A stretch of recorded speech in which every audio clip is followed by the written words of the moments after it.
नमस्कार दोस्तों, आप सभी का स्वागत है मेरे YouTube चैनल पे। और आज के वीडियो में हम समझेंगे पॉलिटिकल साइंस का 12th क्लास का चैप्टर नंबर 1 पहली किताब का द कोल्ड वॉर एरा। इसमें हम पहले सबसे आपको ये बताएंगे कि चैप्टर कहना क्या चाहता है, आखिरकार चैप्टर की डिमांड क्या है। और ये जो शब्द है कोल्ड वॉर, देखिए जब जब हम वॉर का नाम लेते हैं तो हमेशा हमारे दिमाग में ये होता है कि खून खराबा होगा, मारपीट होगी, कईयों के जाने जाएंगे, है ना, इस तरीके से। अब यहाँ पे कोल्ड लगाया गया है, मतलब कोल्ड वॉर यानी ऐसी वॉर जिसमें खून खराबा ना होकर मतलब शांति थोड़ी सी बनी रहे, तो ऐसा कुछ वॉर इसमें डिपिक्ट किया गया है।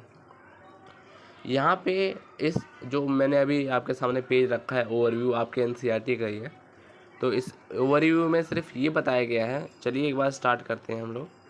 थोड़ा सा इसे जूम कर लेते हैं जहाँ से हमें पढ़ना है और हम शुरू करते हैं। इस पूरे ओवरव्यू में, इस चैप्टर में पूरे में ये बताया गया है। एक मिनट, थोड़ा सा इसे कम कर देते हैं इसके स्केल को, ठीक है। तो इस पूरे चैप्टर में आपको ये बताया गया है कि दो पावरफुल कंट्रीज़, जो दो पावरफुल सुपर पावर जो नेशन है, कौन कौन? यूनाइटेड स्टेट्स, अमेरिका है और एक सोवियत यूनियन है, ठीक है। आपने सोवियत यूनियन के बारे में पढ़ा होगा, क्लास 9th में आप पढ़ चुके हो कि जब रशियन रेवोल्यूशन हुआ था, ख़त्म हुआ था रशियन रेवोल्यूशन 1917 में, तो जो बोल्शेविक्स पार्टी के लीडर थे व्लादिमीर लेनिन, उन्होंने 1922 में जाकर अपने यूएसएसआर की स्थापना की थी। तो यूएसएसआर को ही सोवियत यूनियन बोला जाता है। एक तरीके से समझ लो उस समय रशिया और 15 और देशों का समूह था वो, ठीक है। तो हमारा ये चैप्टर किस बेस पे मैं बताता हूँ आपको। ये है कि अमेरिका और सोवियत यूनियन दोनों आमने सामने हैं, दोनों ही महाशक्ति हैं। जैसे वर्तमान समय में अमेरिका और चाइना है, ठीक है। तो ये दोनों महाशक्ति जो है ये अपनी विचारधाराओं के लिए लड़ रही हैं आपस में, खून खराबा नहीं कर रही हैं, डायरेक्ट फुल स्केल वॉर नहीं हो रही है। क्या हो रहा है? विचारों के लिए लड़ाई हो रही है, विचारधाराओं के लिए लड़ाई हो रही है। अभी मैं विचारधाराओं की बात करता हूँ, किसकी क्या विचारधारा है। तो चलिए यहाँ पे देख लेते हैं। तो यहाँ पे जो अमेरिका की विचारधारा है, ठीक है, यहाँ पे जो अमेरिका की विचारधारा है उसे बोलते हैं कैपिटलिज्म। यहाँ सी बनाया है मैंने, ठीक है, इसे बोलते हैं कैपिटलिज्म। और यहाँ पर जो सोवियत यूनियन की विचारधारा है उसको बोलते हैं सोशलिज्म, ठीक है।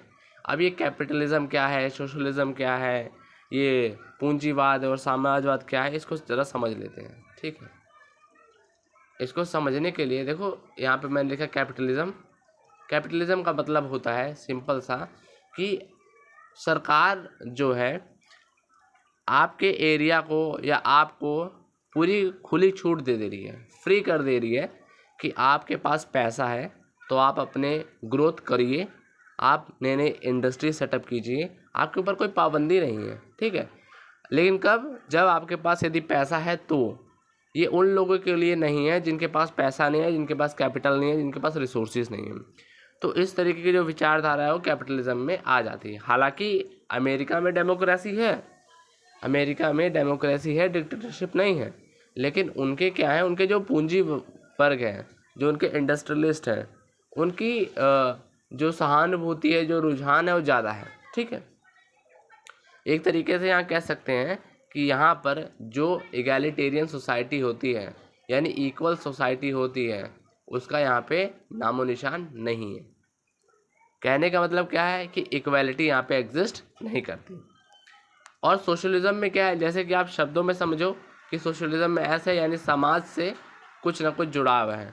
तो इसमें क्या होता है, सबको समान अवसर दिए जाते हैं, सबको सरकार के हाथ में कंट्रोल होता है, लेकिन क्या करती है, समाज को प्रॉपर वो इक्वली ट्रीट करती है, सभी को आप कह सकते हो कि रिसोर्सेज समान दे देती है, एक समान इक्वल रिसोर्स दे देती है, ठीक है। तो इस तरीके का पूरा सिस्टम रहता है। अब यहाँ पे जब दो बड़ी बड़ी कंट्रीज आमने सामने थी, ठीक है, तो यहाँ पे अब सवाल आता है कि हमारे इंडिया का क्या स्टैंड था। तो देखो मैं आपको बता दूं, पहले इंडिया का स्टैंड जानने से पहले टाइम पीरियड जान लो कि कब से कब की बात है। ये शुरू हुआ था आपका कोल्ड वॉर 1945 से। आपको अगर याद होगा तो आपको याद है कि हमारा वर्ल्ड वॉर भी 1945 में ख़त्म हुआ था। तो वर्ल्ड वॉर के ठीक ख़त्म होने के बाद ही कोल्ड वॉर एरा शुरू हुआ, और इंडिया अभी इंडिपेंडेंट की स्टेट में था, मतलब आज़ाद होने ही वाला था। 1947 में आज़ाद होता है। तो 1945 के समय जो इंटरिम गवर्नमेंट थी, जो आंतरिक सरकार एक तरीके से कह सकते हैं जवाहरलाल नेहरू की, उन्होंने सोचा कि अगर हम किसी भी एक ब्लॉक में जाते हैं, लेट सपोज मान लो कि इंडिया अगर यूएसए के ब्लॉक में चला गया, तो रशिया उसका जो एक तरीके से कह सकते हो नेबर है एज़ कम्पेयर टू अमेरिका, वो कहीं ना कहीं उदास हो जाएगा। और भारत ये नहीं चाहता था कि मैं अगर आज़ाद हूँ तो मैं अदर कंट्रीज़ को नाराज़ कर दूँ, अदर कंट्रीज़ को, मतलब ये होता है ना कि तुम उसके साथ नहीं गए, तुम उसके साथ चले गए, मेरे साथ क्यों नहीं आए। तो ऐसे सिस्टम था। तो और यही चीज़ हम वाइस वर्सा भी कर सकते हैं कि अगर रशिया के पास चला जाता, यानी कि यूएसएसआर जो उस समय में हुआ करता था, सोवियत यूनियन, तो अमेरिका कहता कि इंडिया तुम हमारे साथ नहीं गए। तो ये एक कन्फ्लिक्ट, इसे बोलते हैं कन्फ्लिक्ट और ड्यूटी, ठीक है। ये हमारे साथ इंडिया के साथ हुआ। लेकिन भारत ने क्या कहा, भारत ने नाम की स्थापना की। यहाँ पे नाम क्या है, नाम का मतलब है non aligned movement. Non aligned movement क्या है, समझना इसको। नॉन अलाइनमेंट मूवमेंट के जरिए यहाँ पे बताया गया कि वह कंट्रीज जो अभी अभी कोलोनिज्म जैसे घाव से उभर के आई हैं, जो अभी अभी ब्रिटिश, फ्रांस, जापान इनकी कॉलोनी रह चुकी हैं, जैसे आपका इजिप्ट हो गया, ठीक है, जकार्ता हो गया, जकार्ता मतलब वो इंडोनेशिया वाला रीजन, ठीक है, आपका भारत हो गया।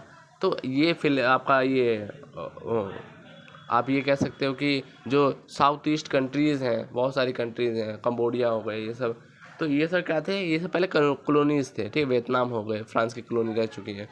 तो इन सब को इकट्ठा करके नॉन अलायंस मूवमेंट में भारत ने अंदर डाल दिया, ठीक है। क्या इनिशिएटिव था इनका कि भाई साहब आप लोग तो डेवलप हो चुके हो, आप लोग अगर वॉर करोगे तो आपको उतनी हानि नहीं होगी, लेकिन हम लोग तो अभी अंडर डेवलप्ड हैं, हम लोग डेवलप भी नहीं हैं, तो हमें पहले अपनी इकोनॉमी को ग्रोथ पे लाना है, उसके बाद जो होगा वो देखा जाएगा। तो यहाँ पे भारत का स्टैंड था कि हमें जो है पहले तो जो हमारा नॉन अलाइंड मूवमेंट कंट्रीज़ हैं वो इस्टेब्लिश करेंगे, ठीक है।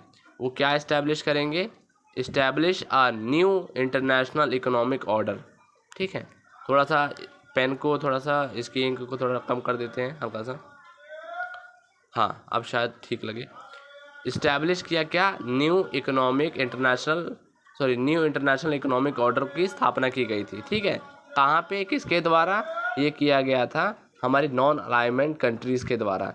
जो कि नॉन अलाइनमेंट कंट्री कौन थी, जो न्यू कोलोनिज्म, जो कि किसी की कॉलोनी रह चुकी हैं, उन सारे देशों से उभर के आई थी, बाहर आई थी, और फिर उन्होंने एकजुट होकर ना तो वो अमेरिका के पक्ष में गए और ना ही वो यूएसएसआर के पक्ष में गए, उन्होंने अपना न्यूट्रल स्टैंड रखा। आगे देखेंगे कि न्यूट्रल स्टैंड कहीं ना कहीं भारी पड़ जाता है। चलो आओ आगे देखते हैं। आगे हमारा पहला टॉपिक है क्यूबन मिसाइल क्राइसिस, ठीक है। क्यूबन मिसाइल क्राइसिस में क्या है, देखो इसको समझना। एक डेट दी गई, इन अप्रैल 1961 the leader of union of Soviet socialist Republic, की फुल फॉर्म है यूएसएसआर की, were worried that the United States of America would invade communist-ruled Cuba and overthrow Fidel Castro, the president of the small island nation off the coast of the United States। देखो समझो इसको। अब इसे समझने के लिए ना यहाँ पे एक नक्शा दिया हुआ है एनसीईआरटी में, तो उसको समझते हैं ज़रा। देखो क्या कह रहा है आपकी किताब, कि अमेरिका जो है वो यहाँ पे इन्वेड करना चाहता है, ठीक है। यहाँ पे क्यूबा है, ठीक है, एक छोटा सा इस पूरे रीजन में, तो यहाँ पे इन्वेड करना चाहता है। अब कौन करना चाहता है, यहाँ से अमेरिका इन्वेड करना चाहता है। क्यों करना चाहता है, भाई साहब उसका पड़ोसी है, तो ऐसा तो नहीं करना चाहिए था। पड़ोसी है, लेकिन मैंने क्या कहा कि जो शीत युद्ध था ना, जो मतलब कोल्ड वॉर था, उसमें ऐसा, तो प्रश्न ये उठता है कि यदि अमेरिका ये अमेरिका जो मैंने अभी सर्कल किया है वो पड़ोसी है क्यूबा का, जो एक कंट्री है। तो वो इन्वेड क्यों करना चाहता है, वो हमला क्यों करना चाहता है? सिंपल सा कारण है, देखो मैंने क्या कहा, विचारधाराओं की लड़ाई थी, ठीक है। आओ ज़रा यहाँ पे आ जाते हैं। मैंने क्या कहा, विचारधाराओं की लड़ाई थी। इसमें कोई पड़ोसी नहीं देख रहा था अपने आप को, ठीक है। तो विचारधाराओं की लड़ाई में यहाँ पे हम थोड़ा सा बड़ा करते हैं स्केल को। हाँ, यहाँ पे विचारधाराओं की लड़ाई में जो अमेरिका था, ए फॉर अमेरिका, वो तो था कैपिटलिज्म, ठीक है, विचारधारा उसकी कैपिटलिस्ट थी। लेकिन जो क्यूबा था वो आपका सोशलिज्म पे बेस्ड था, ठीक है। क्यूबा में जो प्रेसिडेंट था वो था फिडेल कास्ट्रो। हमने यहाँ पे देखा कि जो फिडेल कास्ट्रो वो जो है प्रेसिडेंट है, ठीक है, कहाँ के, क्यूबा के। अब यहाँ पे समझना है कि जब विचारधाराओं की लड़ाई हो रही थी तो अमेरिका ने क्यूबा पे अटैक करने का सोचा, इन्वेड करने का सोचा। अब क्यूबा का अलाई कौन है? क्यूबा का अलाई मतलब जो पार्टनर टाइप होते हैं। तो क्यूबा की आइडियोलॉजी क्या है? सोशलिज्म। सोशलिज्म कौन, मैंने आपको बताया अभी वो था सोवियत यूनियन, ठीक है। सोवियत यूनियन उसकी विचारधारा थी। तो जब सोवियत यूनियन ने देखा कि मेरा पार्टनर खतरे में है, मेरा जो क्यूबा जो एक अलाई है, आइडियोलॉजिकल अलाई है, वो खतरे में है, तो उसने क्या किया, अब यहाँ पे देखिए, हमने यहाँ तक पढ़ लिया था कि ठीक है, Cuba was an ally of Soviet Union, जैसे मैंने आपको बताया अलाई था, and receive both diplomatic and financial aid. Diplomatic यानी राजनीतिक टाइप की और आर्थिक टाइप की मदद जो है वो लेता रहता था। कौन? आपका जो अलाई है क्यूबा, ठीक है, और किसका? सोवियत यूनियन का। अब यहाँ पे इंटरेस्टिंग टर्न क्या आता है, देखो इंटरेस्टिंग टर्न ये आता है कि निकिता खुर्शियेव जो उस समय के सोवियत यूनियन के लीडर थे, तो वो डिसाइड करते हैं कि क्यूबा को कन्वर्ट कर देंगे रशियन बेस की तरफ, मतलब क्यूबा को एक रशियन बेस बना देंगे, मिलिट्री बेस बना देंगे, और तब देखते हैं कि अमेरिका कैसे इन्वेड करता है उसके अंदर। तो बात यही आती है कि इन 1962, एक साल ठीक बाद, ऊपर वाले के ठीक एक साल बाद, he places nuclear missiles in Cuba. The installation of this weapon put US for first time under the fire from the cold range and near the double the number of base or cities in the American mainland which could be threatened by the USSR। कहना क्या चाहते हैं, पूरी line मैं समझाता हूँ आपको कि देखो, जब थोड़ा समझना इसे, ठीक है। यहाँ पे आ जाते हैं, मैप में अच्छे समझेंगे, थोड़ा सा छोटा कर लेते हैं मैप को, और अब समझो ज़रा इसे। देखो लॉजिक लगाना, मान लो यहाँ पे यूएसएसआर है, ठीक है। अब अगर यूएसएसआर जो सोवियत यूनियन है वो यहाँ पे अपनी मिलिट्री बेस लगा देगा, ठीक है, तो अब वो ज़्यादा उग्र तरीके से, ज़्यादा तेज़ी से अमेरिका को डेंजर पहुँचा सकता है, क्योंकि वो पास में है, ठीक है। क्योंकि वो पास में है तो इसलिए अमेरिका को डेंजर वो अच्छे से पहुँचा सकता है। और यहाँ रहता तो उसे बहुत दूर से ले आना पड़ता मिसाइल वगैरह, है ना। यहाँ से तो वो तुरंत के तुरंत यहीं पर ट्रांसपोर्ट कर सकता है। तो उस पूरी लाइन में वही बताया गया कि अब डबल हो गया थ्रेट अमेरिका के लिए, क्योंकि वो उसके नज़दीक में ही पड़ रहा है, ठीक है। अब यहाँ पे हम और अच्छे समझते हैं। 3 weeks after the Soviet union had place the nuclear weapon in Cuba, the America become aware of it. अब 3 हफ्तों के बाद जो अमेरिका है उसे प्लेस कर दिया न्यूक्लियर वेपन क्यूबा के अंदर, अमेरिका इस चीज़ से अवेयर हो गया था। The US president John F Kennedy, उस समय जो यूएसए के प्रेसिडेंट थे John F Kennedy and his adviser, I think Nixon नाम था ऐसा कुछ करके, एडवाइज़र का उनके। तो उन्होंने क्या फ़ैसला लिया, वो सिंपली ये चाहते थे कि देखो हमें किसी तरीके की फुल स्केल वॉर से दूर रहना है, ठीक है। दोनों वो जानते थे कि उन्होंने न्यूक्लियर वेपन देख लिया था कि वर्ल्ड वॉर में कितनी बुरी हालत हुई थी। तो अब एक डेटरेंस का माहौल क्रिएट हो गया था। डेटरेंस का मतलब होता है कि एक भय की स्थिति पैदा कर लेना, ठीक है। तो अब जॉन एफ कैनेडी और उनके एडवाइज़र ने ये सोच लिया था कि किसी भी तरीके की फुल स्केल वॉर नहीं होनी चाहिए। But they were determined to get Khrushchev to remove missiles and remove baton from, मतलब कहने का मतलब यही है कि वो चाहते थे कि निकिता खुर्शियव जो है अपनी जो मिसाइल उन्होंने रख रखी है उन्हें रिमूव कर दें क्यूबा से। Kennedy order American warship to intercept any Soviet ship heading to Cuba as a way of warning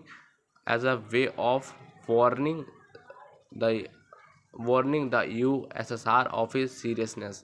कहने का मतलब क्या है कि अब उन्होंने कहा, अमेरिका को वॉरशिप को ऑर्डर दे दिया कि कोई भी अगर आपको यूएसएसआर की दिखती है वॉरशिप जो आती हुई जो कि मिसाइल लोडेड है, तो उसे आप वार्निंग दीजिए कि भाई अभी सीरियसनेस ख़त्म किया जाए, अभी क्लैश ख़त्म किया जाए, अभी समय ख़त्म किया जाए। और यही जो क्लैश का टाइम था उसी को पॉपुलरली क्या कहा गया, क्यूबन मिसाइल क्राइसिस। इसी टाइम पीरियड को कहा गया क्यूबन मिसाइल क्राइसिस। ठीक है, तो ये तो हो गया। यहाँ पे एक हमारे पास ये भी दिया गया है, इसको भी स्टडी कर लेते हैं। इसके अंदर क्या है देखो कि clash made the whole world nervous for it would has been no ordinary war.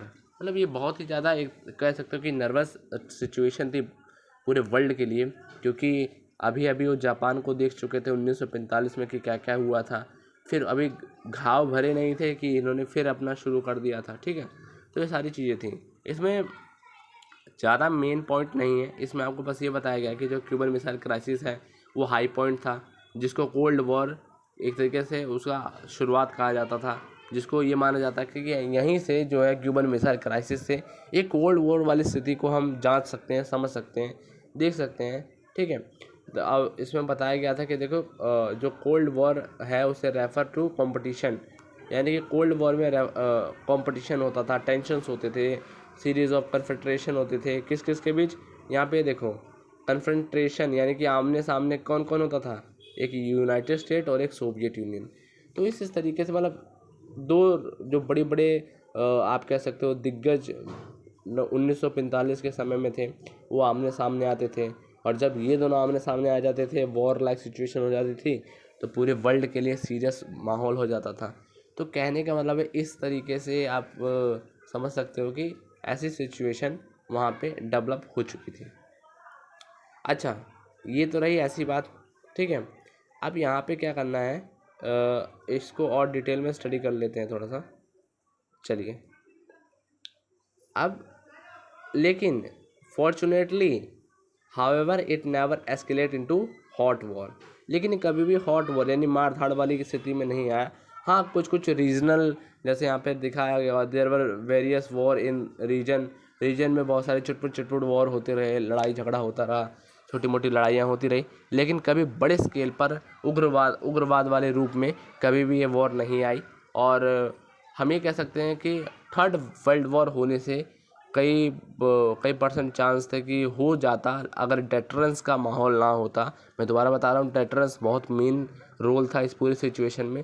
Deterrence यानी भय की स्थिति उस समय कि अगर किसी और ने न्यूक्लियर वेपन चला दिया तो पूरी तबाह हो जाएगी, और दूसरे ने भी चला दिया तो पूरी दुनिया तबाह हो जाएगी, ऐसी स्थिति थी। ठीक है, तो कोल्ड वॉर वॉज नॉट, यहाँ पे समझते हैं, Cold War was not simple a matter of power rivalry of military or of balance of power. There were accomplished real ideology conflict as well. मैंने वही कहा कि यहाँ पे कोई ये नहीं था कि पावर राइवलरी थी या फिर मिलिट्री अलायंस था या फिर कुछ। वहाँ पे मेन क्या था, मेन था कि हमें अपनी आइडियोलॉजी कन्फ्लिक्ट के ऊपर ही लड़े रहना है। तो ये सारी चीज़ें आप यहाँ पे समझ सकते हो। अब यहाँ पे जो नीचे वाले में इस पूरे में बताया गया है, इस पूरे बॉक्स में ये बताया गया है, देखो मैं आपको बता देता हूँ कि पहली बात तो आइडियोलॉजिकल बेस्ड राइवलरी थी, और ये था कि आइडियोलॉजी किसकी बेस्ट है, किसकी ज़्यादा बढ़िया पॉलिटिकल इकोनॉमिक और सोशल लाइफ है पूरे वर्ल्ड के अंदर। वेस्टर्न अलायंस जो कि अमेरिका हेड करता था, represents ideology of liberal democracy, यानी कि उसकी क्या थी, लिबरल डेमोक्रेसी थी पॉलिटिकल टर्म्स में, और कैपिटलिज्म कहाँ था, इकोनॉमिक टर्म्स में। वाइल जो ईस्टर्न अलायंस था यानी कि जो सोवियत यूनियन था, हम वेस्टर्न और ईस्टर्न क्यों कह रहे हैं, क्योंकि वेस्ट साइड में कौन है, अमेरिका है। जैसे मैं आपको बताऊं थोड़ा सा, तो वेस्ट साइड ये हो गई इस तरफ वाली, तो इस तरफ कौन है, अमेरिका है, और ईस्टर्न कौन है, ईस्टर्न में ये वाले हो गए, तो ये कौन है, रशिया है। तो यानी जो आज के टाइम का रशिया है उस समय का यूएसएसआर हुआ करता था। तो यूएसएसआर की क्या आइडियोलॉजी थी, eastern alliance headed by Soviet union. Soviet union की जो आइडियोलॉजी थी वो सोशलिज्म थी, कम्युनिज्म थी। ठीक है, ये सब आप क्लास जो कि आइडियोलॉजी वाले चैप्टर हैं, जो आपका 11th क्लास का था उसमें आप पढ़ चुके हैं। ठीक है, तो ये सारी चीज़ें आप समझ चुके होंगे कि क्यूबन मिसाइल क्राइसिस आखिर था क्या और किस तरीके से ये एक कोल्ड वॉर की रूप ले लेता है। नेक्स्ट वीडियो में हम जानेंगे व्हाट इज़ कोल्ड वॉर, और ऐसे करते करते हम एक एक टॉपिक सारे हम कवर कर लेंगे। ठीक है, उम्मीद है आपको ये वीडियो पसंद आई हो। मेरे साथ जुड़े रहने के लिए आपका बहुत बहुत धन्यवाद। Thank you.